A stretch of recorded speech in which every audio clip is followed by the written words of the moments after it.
Question number 8। Question number 8 कह रहा है ए स्वीट सेलर हैज 420 काजू बर्फी एंड 150 बादाम barfi. He want to stack them in such a way that each stack has the same number and they take up the least area of the tray. How many of these can be placed in each stack? How many stacks are formed? Question में कह रहा है कि एक sweet seller के पास 420 काजू बर्फी है और 150 बादाम बर्फी है और वो उनको एक स्टैक में लगाना चाहता है, मतलब एक ट्रे के अंदर उनको लाइन में लगाना चाह रहा है ताकि हर एक लाइन में इक्वल नंबर ऑफ क्या आए, बर्फी आए. चलो पहले इसको एग्जाम्पल समझते हैं. मान लो हमारे पास 20 काजू बर्फी है और 10 बादाम बर्फी है. तो हमें इनकी स्टैक लगाएं तो स्टैक कैसे लगा सकते हैं? हम इनकी 5-5 की स्टैक लगा सकते हैं. जैसे पहले हमने 5 काजू बर्फी रखी, अगली स्टैक में फिर से 5, अगली स्टैक में फिर से 5 और उससे अगली स्टैक में फिर से 5, यानी कि टोटल स्टैक कितनी हुई? 4 बनी. हो गए पूरे 20. 5, 10, 15, 20, 20 काजू बर्फी पूरी हो चुकी है. और अगर हम बादाम बर्फी की बात करें तो 5-5 में कितनी स्टैक लगेंगी? सिर्फ 2 स्टैक लगेंगी. तो नंबर ऑफ स्टैक कितना है टोटल? 2. तो यहाँ पे देखा जाए अगर मैं 20 और 10 काजू बर्फी और बादाम बर्फी ले रहा हूँ तो स्टैक कितने कितने लगा सकते हैं? 5-5 की लगाएंगे. यहाँ भी वैल्यू कम मिल रही है. इमेजिन हम 10-10 की लगाते हैं तो यहाँ पे 10 काजू बर्फी आ जाएगा, फिर से 10 काजू बर्फी, 2 स्टेक लगेंगी यहाँ पे. और यहाँ पे सिर्फ कितनी स्टेक लगेगी? 10 की 1 स्टेक लगेगी. क्या 10 के अलावा कोई और नंबर है जिसमें हम स्टेक लगा सकते हैं इनकी? जैसे 12. अगर हम 12 में लगाना चाहे तो नहीं लगा सकते, क्योंकि अगर हम 12 की स्टेक लाएंगे तो पहले में 12 आ जाएंगी, लेकिन दूसरी स्टेक में कितनी रहेंगी? सिर्फ 8. और यहाँ पे 12 आ ही नहीं सकती, सिर्फ कितनी आएंगी इस स्टेक में? 10. और उसने कहा इक्वल अमाउंट में होनी चाहिए हमारे पास, तो ये तो पॉसिबल ही नहीं है. यानी कि हर केस में हमें वैल्यू क्या मिल रही है? छोटी. यानी कि हम 5-5 की स्टैक लगा सकते हैं या 10-10 की स्टैक लगा सकते हैं. और 20 और 10 अगर हमारे पास 2 नंबर है और उनसे हमें छोटी वैल्यू मिलती है अगर, तो छोटी वैल्यू हमें किस में मिलती है? एचसीएफ में. तो हमें इस क्वेश्चन में क्या निकालना है? सबसे पहले एचसीएफ. चलिए क्वेश्चन सोल्व करते हैं.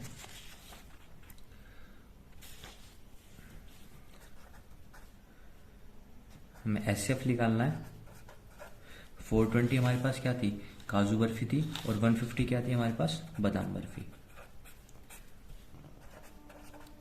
420 के फैक्टर करेंगे, 2 से करेंगे, 2 2 × 4, 2 1 × 2 0, फिर से 2 से करेंगे, 2 1 × 2, क्योंकि हमारे पास ये क्या नंबर है, क्योंकि यहाँ पे 1 हमें 2 डिजिट एक साथ लेनी पड़ी, इसलिए हमने यहाँ पे पहले 0 लगाया. ठीक है, हमारे पास हो गया 105. अब ये 3 से जाएगा, 3 3 × 9, 1 इधर चला गया 15, 3 5 × 15, 5 से जाएगा, 5 7 जा और 7 से जाएगा 1 जा. अब हमारे पास कितना है? 150. 150 करते हैं, 2 से जाएगा, 2 7 जा 14, 2 5 जा 10, 3 से जाएगा, 3 2 जा 6, 3 5 जा 15, 5 से करेंगे 5 जा, 5 से करेंगे 1. अब इनके फैक्टर लिख लेते हैं. 420 के फैक्टर है हमारे पास 2 की पावर 2 मल्टीप्लाई में 3 मल्टीप्लाई में 5 मल्टीप्लाई में 7. 150 के फैक्टर है हमारे पास 2 मल्टीप्लाई में 3 मल्टीप्लाई में 5 का स्क्वायर. अब इनका एचसीएफ क्या होगा? 420 150 का एचसीएफ. एचसीएफ में लीस्ट पावर लेके चलते हैं हम. यहाँ 2 की पावर 2 है, 2 की पावर 1 है, तो क्या आएगा? 2 की पावर 1 मल्टीप्लाई, यहाँ 3 की पावर भी 1 है, यहाँ भी 3 की पावर 1 है, तो सिर्फ एक 3 आएगा. और यहाँ 5 और यहाँ 5 की पावर कितनी है? 2. तो लीस्ट पावर क्या है? 5 की पावर 1, इसलिए सिर्फ 5 आएगा. इसको सोल्व करते हैं. आंसर कितना आएगा हमारे पास? 30. यानी कि हर एक स्टैक के अंदर हमारे पास कितनी बर्फी होंगी? 30 बर्फी होंगी. पहली स्टैक के अंदर 30, सेकेंड स्टैक के अंदर 30, ऐसे हमारे पास चलता रहेगा. अब उसने हमसे नंबर ऑफ स्टैक पूछा है. हमें ये तो वैल्यू पता चली कि एक स्टैक के अंदर 30 है, लेकिन ऐसी कितनी स्टैक बनेंगे हमें वो फाइंड करना है. अब वो फाइंड करने का तरीका देखते हैं. इसे भी पहला एग्जांपल समझते हैं. इमेजिन हमारे पास 90 बर्फी है, ठीक है, और एक स्टैक के अंदर 30 आ रही है, तो टोटल कितनी स्टैक बनेगी? 90 को 30 से डिवाइड कर दो, कितनी स्टैक है टोटल? 3. अब इसी बेस पर हम अपना क्वेश्चन सोल्व करते हैं. नंबर ऑफ स्टैक वो कैसे होंगी? हमारे पास टोटल बर्फी कितनी थी? हमारे पास काजू बर्फी 420, और एक के अंदर, एक स्टैक के अंदर कितनी आ सकती हैं? 30. एक तो ये, प्लस यहाँ से नंबर ऑफ स्टैक लिख लेंगे, प्लस बादाम बर्फी कितनी थी? 150. इसको भी 30 से डिवाइड कर सकते हैं, क्योंकि एक स्टैक के अंदर कितनी बर्फी है? 30. इसको सोल्व कर दो। 14, 5 दोनों को ऐड करेंगे, 14 + 5 कितना आता है 19। तो टोटल कितनी स्टैक होंगी हमारे पास 19 स्टैक होंगी। चलिए नेक्स्ट क्वेश्चन करते हैं। Question number 9, find the least number which when divided by 35, 56, 91 leaves the same remainder 7 in each case. Question में ये कह रहा है कि हमें सबसे छोटा वो वाला नंबर बताना है जो 35 से भी डिवाइड हो जाए, 56 से भी डिवाइड हो जाए और 91 से भी डिवाइड हो जाए, और हर बार रिमाइंडर कितना हो आपका 7। तो इस क्वेश्चन से पहले एग्जांपल समझते हैं इसका भी।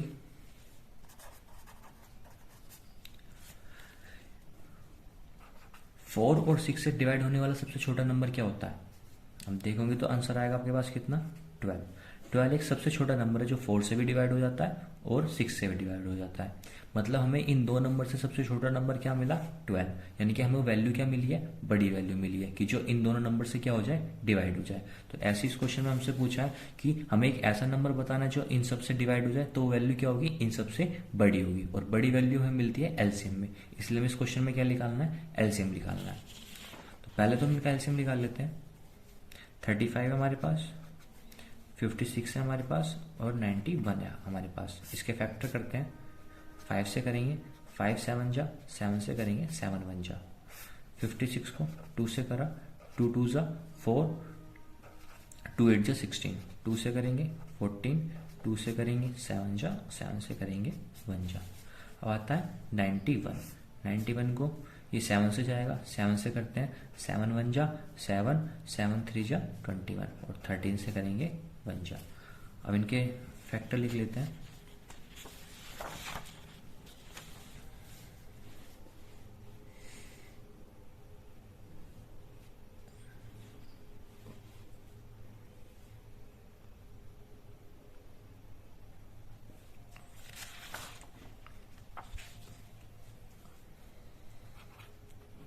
थर्टी फाइव के आपका फैक्टर आए 5 मल्टीप्लाई में 7,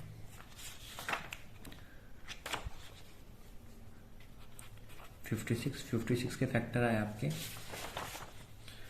2 की पावर 3 मल्टीप्लाई में 7 और 91 के फैक्टर आए आपके 7 मल्टीप्लाई में 13। अब इनका एलसीएम निकालते हैं। एलसीएम क्या होगा इनका 35, 56 और 91। इनका एलसीएम क्या होगा आपका 5 मल्टीप्लाई में 7 सबके अंदर कॉमन है इसलिए एक बार 7 आएगा, मल्टीप्लाई में 2 की पावर 3 और मल्टीप्लाई में 13।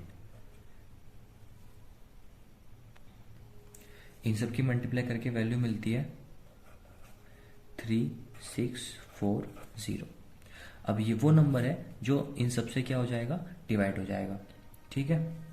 लेकिन हमको ऐसा नंबर चाहिए जो हमको रिमाइंडर क्या दे 7। अब इसको भी समझते हैं। मान लो हमारे पास एक नंबर है 12, इसको 4 से डिवाइड करते हैं, ये पूरा पूरा डिविजिबल है, लेकिन हमें एक ऐसा नंबर चाहिए जो हमें रिमाइंडर 1 दे। तो क्या करते हैं, जो नंबर पूरा पूरा डिवाइड हो सकता है उसमें उतना ही ऐड कर दो जितना हमें रिमाइंडर चाहिए। जैसे हमें यहाँ पे 1 रिमाइंडर चाहिए तो 12 में हमने 1 ऐड कर दिया, तो आंसर कितना है 13। अब 13 को 4 से डिवाइड करके देखो, 4 3 जा 12, रिमाइंडर कितना बचा 1। वही सेम काम इसमें करेंगे हम। रिक्वायर्ड नंबर क्या होगा हमारे पास एलसीएम 35, 56, 91 और प्लस उसमें क्या कर दो रिमाइंडर, क्योंकि हर केस में रिमाइंडर कितना मिल रहा है हमारे पास 7। अब इसको सोल्व करते हैं। इसका एलसीएम कितना आया था हमारे पास 3640, उसमें 7 क्या कर दो ऐड, आंसर कितना आया 3647। ये हमारा आंसर है, ये हमारा रिक्वायर्ड नंबर है। सो ऐसे क्वेश्चन जिसमें हमें एलसीएम निकालना है और हर केस में रिमाइंडर हमको सेम दे रखा है, तो उसमें हमें सिर्फ यही काम करना है कि एलसीएम निकालो उसके अंदर रिमाइंडर ऐड कर दो, हमारा आंसर आ जाएगा। Next question, find the least number which when divided by 20, 25, 35 and 40 leaves remainder 14, 19, 29 and 34 respectively. आपने देखा होगा इसमें हर केस में हमारे पास क्या आ रहा है रिमाइंडर चेंज हो रहा है, रिमाइंडर अलग अलग आ रहा है। ऐसे क्वेश्चन में हम जिससे डिवाइड कर रहे हैं और जो हमारे पास रिमाइंडर आ रहा है, सबसे पहले इन दोनों को माइनस करके देखते हैं।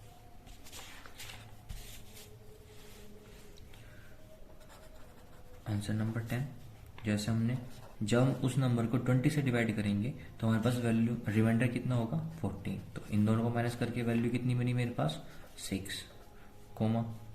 अब सेकंड नंबर, अगर उस नंबर को हम 25 से डिवाइड करेंगे तो वैल्यू हमारे पास रिमाइंडर कितना आएगा 19, यहाँ भी आंसर कितना आ रहा है 6। नेक्स्ट में जब 35 से डिवाइड करेंगे तो उस टाइम रिमाइंडर कितना होगा 29, यहाँ भी वैल्यू कितनी मिली हमारे पास 6। और जब हम उस नंबर को 40 से डिवाइड करेंगे तो हमारे पास रिमाइंडर होगा 34, यहाँ भी आंसर हमारे पास कितना आया 6। यानी कि हर केस में हमारे पास आंसर कितना आ रहा है 6। और हमारे पास वो लीस्ट नंबर बताना है जो इन सब से डिवाइड हो, वो वैल्यू इनसे बड़ी होगी और हमें निकालना क्या है, इसका मतलब इसके अंदर एलसीएम, क्योंकि बड़ी वैल्यू कौन देता है एलसीएम देता है। तो हमें इतना तो पता चलेगा कि इस केस में हमको एलसीएम निकालना है। तो सबसे पहले हम इसका एलसीएम निकालते हैं। अब मैं इनके फैक्टर नहीं निकाल रहा, डायरेक्ट इनकी वैल्यू लिख रहा हूँ। तो इन सब का एलसीएम कितना आएगा हमारे पास 1400, ठीक है। अब हमारे पास रिक्वायर्ड नंबर क्या होगा, रिक्वायर्ड नंबर होगा एलसीएम 20, 25, 35 और 40, इनमें से जो इनके पास जिससे हम डिवाइड कर रहे हैं और जो हमारा रिमाइंडर निकला, इन दोनों को जो हमारे पास डिफरेंस आया था वो 6, हर केस में हमारे पास 6 आया, वो हम 6 इसमें से क्या करेंगे माइनस करेंगे। 1400 माइनस में 6, तो हमारे पास वैल्यू कितनी आई 1394। अब देखिए हमने ऐसा करा क्यों, क्योंकि 1400 एक ऐसा नंबर है जो 20 से भी डिवाइड हो जाएगा, 25 से भी डिवाइड हो जाएगा, 35 से भी डिवाइड हो जाएगा और 40 से भी डिवाइड हो जाएगा। और हमने इसमें सिर्फ 6 माइनस क्यों करा, अब इसको समझते हैं कि हमने ऐसा क्यों करा। मान लो हमारे पास एक नंबर है 18 को हमने 6 से डिवाइड करा तो ये पूरा पूरा डिवाइड हो गया, ठीक है। लेकिन हमारे पास एक ऐसा नंबर बताना है जो क्या हो, हमको रिमाइंडर 1 दे, ठीक है। अब हमारे डिवाइड किससे कर रहे हैं 6 से, और रिमाइंडर कितना चाहिए हमको 1, तो हम जिससे डिवाइड कर रहे हैं और जो हमें रिमाइंडर चाहिए इन दोनों को क्या कर दो माइनस कर दो। 6 में से 1 गया, कितना बचा हमारे पास 5। और जो नंबर पूरा पूरा डिवाइड हो रहा है, अब उसमें से हमारे पास जो नंबर आया इसको क्या कर दो माइनस, 18 में से 5 क्या कर दो माइनस, तो हमारे पास वैल्यू कितनी भी नहीं हमारे पास 13। अब 13 को डिवाइड करके देखो आप 6 से, 6 2 जा 12, रिमाइंडर कितना बचा हमारे पास 1, और यहां भी रिमाइंडर की बात कितने की हो रही थी 1 की, ठीक है। अब ऐसे क्वेश्चन जिनमें हमारे पास रिमाइंडर हमेशा अलग अलग मिल रहा है, उस क्वेश्चन को करने का यही कॉन्सेप्ट है, ठीक है। जिससे हम डिवाइड कर रहे हैं और जो हमारे पास रिमाइंडर आ रहा है, हर केस में माइनस करके देखो, आपको इन क्वेश्चन में हमेशा वैल्यू क्या मिलेगी सेम, वैल्यू सेम मिलेगी। फिर इनका एलसीएम निकालो और जो वैल्यू सेम मिली है वो उसको माइनस कर दो। वो हमने माइनस क्यों करा, वो ये कॉन्सेप्ट पूरा समझा। नेक्स्ट क्वेश्चन करते हैं। Find the largest 4 digit number which when divided by 4, 7, 13 leaves the remainder of 3 in each case. हमें एक ऐसा नंबर बताना है 4 डिजिट का जो 4 से भी डिवाइड हो जाए, 7 से भी डिवाइड हो जाए और 13 से भी डिवाइड हो जाए, और डिवाइड होने पर जो रिमाइंडर दे हर केस में कितना दे, वो 3 दे। अब रिमाइंडर को छोड़ो, सबसे पहले देखते हैं 4, 7 और 13 से डिवाइड होने वाला नंबर जो 4 से भी डिवाइड हो जाए, 7 से भी हो जाए और 13 से भी हो जाए, वो उसकी वैल्यू इन सबसे बड़ी होगी। जब वैल्यू बड़ी होगी तो हमें निकालना क्या है इसके अंदर, सबसे पहले एलसीएम। चलिए सबसे पहले इनका एलसीएम निकालते हैं।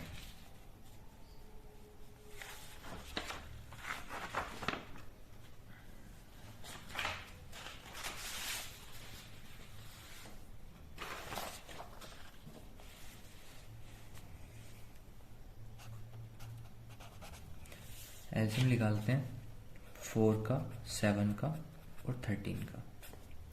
इनका एलसीएम मैं डायरेक्ट लिख रहा हूँ, इनका एलसीएम होता है आपका 364, यानी कि 364 एक ऐसा नंबर है जो 4 से भी डिवाइड, जो ये 4 से भी डिवाइड हो जाएगा, 7 से भी डिवाइड हो जाएगा और 13 से भी डिवाइड हो जाएगा, ठीक है। और 364 के जितने भी मल्टीपल होंगे वो 4 से भी डिवाइड होंगे, 7 से भी होंगे और 13 से भी होंगे। जैसे कि मान लो जो हमारे पास 2 और 3 से डिवाइड होने वाला नंबर क्या होता है हमारे पास 6। इन दोनों का एलसीएम भी कितना होता है 6। अब जो इन दोनों का एलसीएम है, अब इसके जो भी फैक्टर होंगे वो 2 से भी डिवाइड होंगे और 3 से भी डिवाइड होंगे। जैसे 6 का एक हमारे पास फैक्टर होता है हमारे पास 12। अब 12 हमारे पास क्या है, ये 2 से भी डिवाइड हो जाता है और 12 हमारा 3 से भी डिवाइड हो जाता है। 6 का और फैक्टर ले लो कोई, जैसे 18 2 से भी डिवाइड हो जाएगा, 18 3 से भी डिवाइड हो जाएगा। ठीक है, यानी कि जिन नंबर का हम एलसीएम निकालते हैं और उस एलसीएम के जो भी फैक्टर्स होते हैं वो उन नंबर से भी क्या हो जाते हैं, डिवाइड हो जाते हैं। तो यहाँ पे 3, 6, 4 के जो भी फैक्टर होंगे, जो भी इनके मल्टीपल होंगे, वो सबके सब 4, 7 और 13 से भी डिवाइड होंगे। ठीक है, अब 3, 6, 4 हमारे पास एक 3 डिजिट का नंबर है और हमारे पास हमें नंबर निकालना है 4 डिजिट का, लार्जेस्ट वो भी। तो 4 डिजिट का सबसे लार्जेस्ट नंबर क्या होता है 9999। अब हमें इसमें क्या निकालना है, हम इसको डिवाइड करते हैं 364 से, ताकि हम इसको क्या निकाल सकें, 364 के मल्टीपल निकाल सकें। तो हम इसको डिवाइड करते हैं, 2 से डिवाइड करेंगे, वैल्यू मिलेगी हमारे पास 728। माइनस करेंगे 1 7 2 और नेक्स्ट चीज आ जाएगी हमारे पास 9। अब चलेगा हमारे इसके पास 7 से करेंगे, हमारे पास वैल्यू मिलेगी 8 4 5 2 और रिमाइंडर कितना बचेगा हमारे पास 1 7 1। अब हमारे पास रिमाइंडर हो गया 171, यानी कि 9999 में से अगर हम रिमाइंडर ही माइनस कर दें तो रिमाइंडर बचना बंद हो जाएगा। तो वो यानी कि जो माइनस करके जो नंबर हमको मिलेगा वो 364 का पूरा एक मल्टीपल होगा। तो हम देखते हैं, सो रिक्वायर्ड नंबर कितना होगा हमारे पास 9999। इसमें से क्या कर देते हैं, रिमाइंडर माइनस करते हैं। रिमाइंडर जब माइनस करेंगे तो वो एक पूरा मल्टीपल होगा किसका 364 का, और 364 के जो भी मल्टीपल होते हैं वो 4 से भी डिवाइड होंगे, 7 से भी हो जाएंगे और 13 से भी हो जाएंगे। लेकिन हमको रिमाइंडर कितना चाहिए 3 हर केस में। और जब ईच केस में हमारे पास ईच केस वाले क्वेश्चन होते हैं उसमें जो रिमाइंडर होता है, रिमाइंडर क्या करा जाता है, ऐड करा जाता है। तो इसमें भी हम 3 को क्या कर देंगे, ऐड कर देंगे। माइनस करके वैल्यू आई, 9 में से 1 जाएगा, बचेगा हमारे पास 8, 9 में से 7 गई, बचे 2, 9 में से 1 गया, फिर से 8 और 9, ऐसा कैसे। इसमें हम 3 ऐड करेंगे, 8 + 3 11 का 1, क्या लग गया 1 3 8 ऐसे कैसे और 9। तो रिक्वायर्ड नंबर क्या हुआ ये।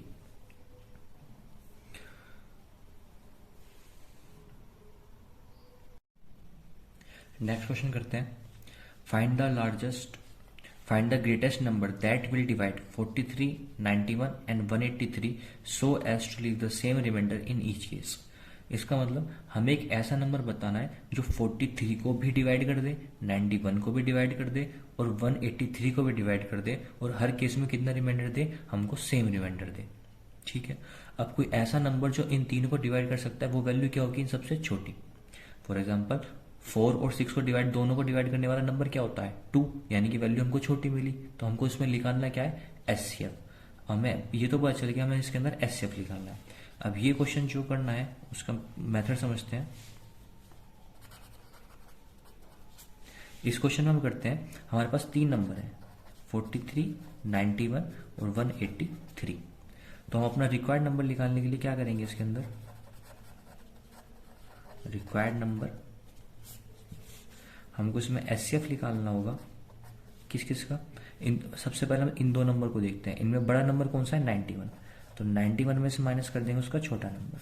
ठीक है, अब उसमें देखते हैं 183 बड़ा है, 183 में से माइनस कर देंगे 43, और इनमें से देखते हैं, इनमें से माइनस करके हमारे पास वैल्यू आएगी 183 में से माइनस कर देंगे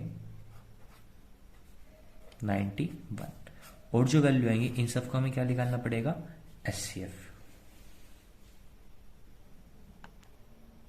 माइनस करके वैल्यू मिलेगी हमारे पास 48, कोमा इसमें से इसको माइनस करेंगे वैल्यू मिलेगी हमारे पास 140, और जब इसमें से इसको माइनस करेंगे वैल्यू मिलेगी हमारे पास 92। अब इन तीनों को एचसीएफ निकालते हैं। मैं डायरेक्ट वैल्यू लिख रहा हूँ 48, 140 और 92। इनका एचसीएफ होता है आपके पास 4, तो आंसर क्या होगा हमारे पास 4। अब इसमें कंफ्यूजन यह होता है कि हमने इसमें माइनस क्यों करा। अब इसका पूरा कॉन्सेप्ट समझते हैं। इक्विट डिविजन लेमा, ये हमसे क्या कहता है, dividend is equal to division into quotient plus remainder. अब हमें एक ऐसा नंबर चाहिए जो इन तीनों नंबरों को डिवाइड करता हो, तो वो नंबर हमारे पास हमेशा सेम रहेगा। तो हमारे पास डिविजर क्या रहेगा, हमेशा सेम, इसको हमने x मान लिया। और हर केस में रिमाइंडर भी सेम रह रहा है, तो इसलिए हमारे पास रिमाइंडर भी हमेशा क्या रहेगा, r। चेंज क्या होगा हमारे पास, क्वोशिएंट। तो जैसे हमारे पास पहला केस था, पहले केस में हमने किसको डिवाइड करा, 43 को डिवाइड करा। जब 43 को हमने डिवाइड करा तो हमारे पास डिविजर क्या होगा, x, क्योंकि डिवाइड करने वाला नंबर हर केस में सेम है, x। इसका साथ क्वोशिएंट क्या हो सकता है, Q1 भी हो सकता है। और रिमाइंडर क्या रहेगा, सेम हर केस में। ये हमारे पास पहली इक्वेशन बनी। सेकंड में क्या है हमारे पास 91, इसको भी डिवाइड कौन करेगा, x ही डिवाइड करेगा, क्योंकि डिवाइड करने वाला नंबर तो हमेशा सेम है। इसका क्वोशिएंट कुछ और हो सकता है, उसको हमने Q2 मान लिया, लेकिन रिमाइंडर सेम रहेगा। ये सेकंड इक्वेशन बनी। थर्ड इक्वेशन क्या है, 183 को हमें डिवाइड करना है। डिवाइड करेंगे x से, क्वोशिएंट चेंज हो सकता है, लेकिन हमारे पास रिमाइंडर सेम रहेगा। ये तीन इक्वेशन बनी। अब तीनों इक्वेशन को हम क्या करते हैं, सब्ट्रैक्ट करते हैं एक दूसरे से।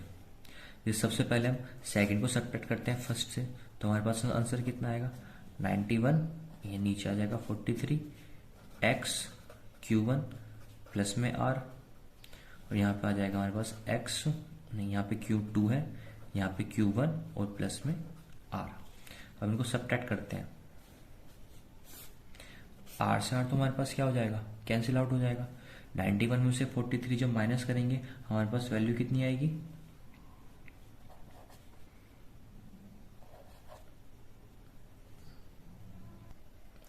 48 इक्वल्स टू, इन दोनों में हमारे पास x कॉमन है, x कॉमन ले लिया।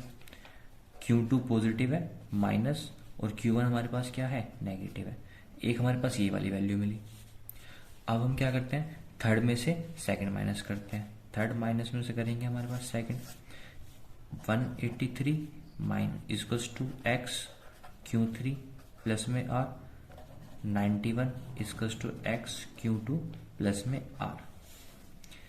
माइनस माइनस माइनस, r से r तो कैंसिल आउट हो जाएगा। और 183 में से जब 91 माइनस करते हैं हमारे पास वैल्यू कितनी मिलती है, 92। दोनों में x कॉमन है, Q3 पॉजिटिव माइनस में Q2, ये वाली वैल्यू मुझे। हमारे पास लास्ट में बचा, हमने थर्ड वाली इक्वेशन में से सेकंड इक्वेशन को माइनस करा। जब इन दोनों इक्वेशन को माइनस करते हैं, सेकंड नहीं, हमने यहाँ पे हमने सेकंड इक्वेशन माइनस करी थी, यहाँ पे हम फर्स्ट इक्वेशन माइनस करते हैं। माइनस करेंगे तो 183 equals to x Q3 plus में r। फर्स्ट इक्वेशन में कितना था, 43 equals to x Q1 plus में r। सब्ट्रैक्ट करते हैं, r से r कैंसिल आउट। यहाँ वैल्यू मिली थी हमारे पास 140, x कॉमन है दोनों के अंदर। यहाँ पे कितना बचा, Q3 माइनस में Q1। आपने हर केस में देखा होगा Q इक्वल्स टू किधर, मल्टीप्लाई में, तो दूसरी तरफ जाएगा तो डिवाइड में जाएगा, इसको इग्नोर करना। 48 के अपॉन में x आएगा। यहाँ पे देखेंगे तो यहाँ 92 के अपॉन में x आएगा। यहाँ पे देखेंगे x मल्टीप्लाई में दूसरी तरफ जाएगा तो 140 के अपॉन में x आएगा। तो x एक ग्रेटेस्ट नंबर हमको बताना है जो 48 को भी डिवाइड कर दे, 92 को भी डिवाइड कर दे और 140 को भी डिवाइड कर दे। इसलिए हमने इन सब का क्या निकाला, एचसीएफ निकाला। हमने इसलिए माइनस करा था इस वाले क्वेश्चन में पहले, क्योंकि हमें एक ऐसा नंबर बताना है जो इन सबको डिवाइड कर ले। तो वो क्या होगा, वो 48 को भी डिवाइड करेगा, 140 को भी डिवाइड करेगा और 92 को भी डिवाइड करेगा। और जो इनसे जो हमारा आंसर मिलेगा वो एक ऐसा नंबर होगा जो इन तीनों नंबर को हमारे पास क्या कर देगा, डिवाइड कर देगा, और हमेशा रिमाइंडर क्या देगा, सेम। अब आगे क्वेश्चन हम नेक्स्ट वीडियो में करेंगे। Thank you for watching.